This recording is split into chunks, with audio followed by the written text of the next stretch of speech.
Bonjour Manon Aubry. Bonjour. Alors, on vient de l'entendre, ce jeudi s'ouvre à Versailles un sommet des chefs d'État et de gouvernement européens. Et il y a une question générale qui domine. Que doit faire l'Europe face à la guerre ? Et notamment pour protéger son économie, un plan pour faire face collectivement à l'impact du conflit et des sanctions infligées à la Russie est sur la table.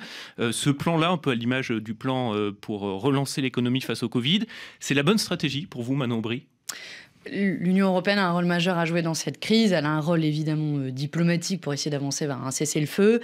Elle a un rôle à jouer pour faire pression sur la Russie et donc viennent là ces sanctions. Par ailleurs, je le dis d'un mot quand même, l'Union européenne peut aller plus loin puisque si elle veut être crédible pour taper au portefeuille les oligarques russes, encore faut-il savoir où se trouvent les avoirs. Et elle pourrait par exemple, l'Union européenne, demander sous peine de sanctions aux paradis fiscaux européens un registre public des avoirs détenus par les étrangers. Je pense par exemple à des pays comme Malte où une grande partie des pavillons de complaisance sont localisés. Et puis la dernière partie, c'est évidemment des sanctions économiques, mais derrière, il ne faut pas que les peuples européens payent le prix de cette guerre. Et il faut évidemment des compensations pour les peuples européens. On l'a tous vu, le prix de l'énergie était déjà très haut avant cette crise, il explose encore plus. Et donc, une des choses qui est intéressante, la Commission européenne a fait une communication mardi dernier, et je suis présidente de groupe au Parlement européen, et donc elle l'a présentée avant la présidente de la Commission européenne, et c'était fou parce que les deux axes principaux de cette communication, c'est d'une part le développement des énergies renouvelables et d'autre part des mesures de compensation économique, donc soit le blocage des prix, soit des aides d'État et voire même une taxation des entreprises énergétiques qui ont fait des bénéfices exceptionnels pendant cette crise. C'est dommage qu'il ait fallu attendre une guerre aussi grave que celle-là pour que la Commission européenne s'aperçoive à la fois que les énergies renouvelables et à la fois qu'il faut taxer davantage les profiteurs de la crise.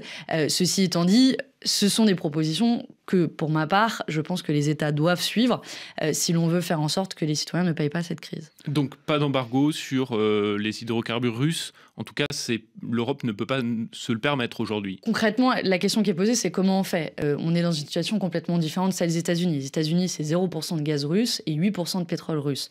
Dans l'Union européenne, c'est 30% de pétrole russe et 40% de gaz russe. Donc, il faut, si l'on fait un embargo, ça peut être une menace qu'on utilise et qu'on fait peser sur les épaules de Vladimir Poutine, mais en même temps, il faut savoir comment on le fait concrètement. Est-ce qu'aujourd'hui, nous avons suffisamment de stocks ? Est-ce qu'on va mettre en commun les stocks que nous disposons au niveau européen pour s'assurer qu'il n'y a pas de pénurie ? Oui, c'est ce qui est d'ailleurs en discussion, la mise en commun des stocks de gaz. Et donc, voyons, notamment. moi, je suis incapable de vous dire aujourd'hui que les stocks sont suffisants.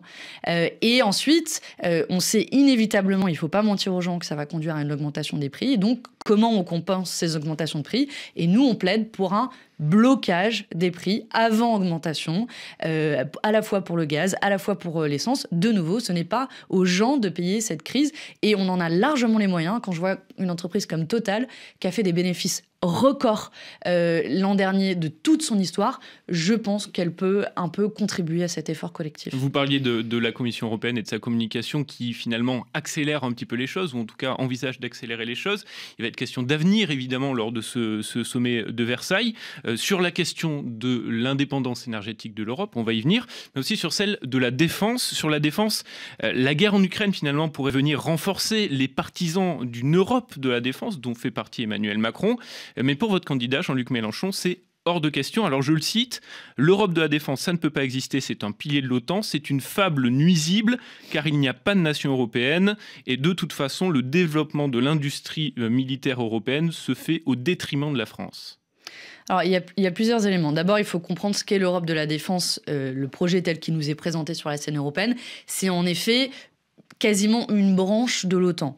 L'OTAN, pour ceux qui ne suivent pas, c'est quand même une organisation militaire qui est née de la guerre froide. Moi, personnellement, je suis née après la guerre froide. Donc, je ne pense pas que ce soit un cadre de coopération militaire qui est adapté à notre temps. À l'époque de la guerre froide, vous aviez 2 blocs et vous deviez choisir un bloc. Moi, je suis plutôt dans la tradition du non-alignement en disant, en fait, aujourd'hui, l'OTAN, c'est l'escalade militaire, oui, c'est 2%. Le non-alignement que défend Jean-Luc Mélenchon, c'est un non-alignement au niveau des États, pas au niveau de l'Europe. Sauf que aujourd'hui, l'Europe, si elle s'inscrit dans le cadre de l'OTAN, l'OTAN, c'est les États-Unis. C'est 3/4 des dépenses militaires de l'OTAN, c'est un devoir d'assistance militaire, c'est un débouché pour les armes, l'industrie nucléaire américaine. Vous vous souvenez peut-être... Donc autant faire une Europe de la défense qui permettrait de sortir de l'OTAN, finalement. Bah pourquoi pas ? Pourquoi pas ? Mais aujourd'hui, ce n'est pas le projet qui est sur la table. Et pour finir sur l'industrie militaire, vous vous souvenez peut-être du scandale des sous-marins achetés par l'Australie et qui n'achète pas à la France et qui fait le choix d'acheter aux États-Unis parce que, de nouveau, l'OTAN, c'est un débouché pour l'industrie militaire américaine. Donc, pour toutes ces raisons, je pense que l'OTAN n'est pas le cadre militaire adapté à notre époque et je regrette que l'Europe de la défense s'inscrive dans ces pas. Ce d'autant plus, il faut le rappeler que tous les États membres de l'Union européenne ne sont pas membres de l'OTAN. Il y en a 6 qui ne sont pas membres. Donc, je pense qu'il faut bien distinguer les deux. Scandinaves. Notamment.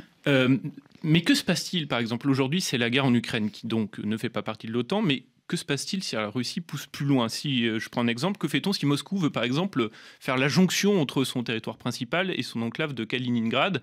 Et Kaliningrad, c'est enclavé entre la Lituanie et la Pologne. Qu'est-ce qui se passe ? Est-ce que l'OTAN, est-ce que l'Europe de la défense qui n'est pas encore construite n'aurait pas matière à avoir un intérêt. Il y a déjà un devoir d'assistance mutuelle qui existe au sein de l'Union européenne.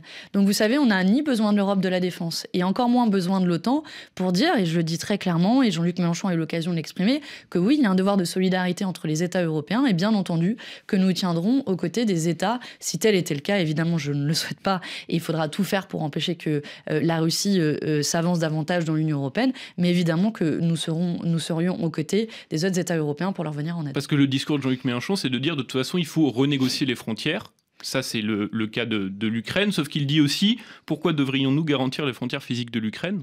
C'est un petit peu contradictoire quand même de proposer une conférence des frontières et de dire qu'on n'a pas vocation à garantir ni les frontières physiques de l'Ukraine et de dire également, et ça il l'a dit dans Le Monde au mois de janvier, pour quelles raisons devrions-nous assumer les querelles des Lettons et des Estoniens avec la Russie qui durent depuis presque 1000 ans ? Alors, faisons la part des choses. D'abord, la conférence sur les frontières qu'il propose, c'est dans le cadre et dans l'égide de l'OSCE, qui est l'Organisation de la sécurité et de la coopération en Europe, qui est pour le coup le cadre qui est légitime pour discuter les frontières, et c'est juste partir d'un état de fait qu'aujourd'hui, ces frontières sont contestées. Donc, plutôt que d'avoir une montée des tensions qui se termine par une guerre, mettons-nous autour d'une table. Et c'est pour ça que ça fait longtemps qu'il propose cette conférence, bien avant que ce conflit éclate. Et je suis convaincue que le cadre de cette conférence aurait été utile. Ensuite, maintenant, dans l'urgence, très clairement, l'objectif, et c'est le rôle diplomatique que doivent jouer à la fois l'Union européenne et la France, c'est d'obtenir un cessez-le-feu avec une désescalade. Et pour ça, il va falloir mettre Vladimir Poutine autour de la table. Et pour le mettre autour de la table, il faut continuer à lui mettre la pression avec des sanctions extrêmement fortes. Merci beaucoup Manon Aubry, eurodéputée La France Insoumise et présidente du groupe de la gauche au Parlement européen.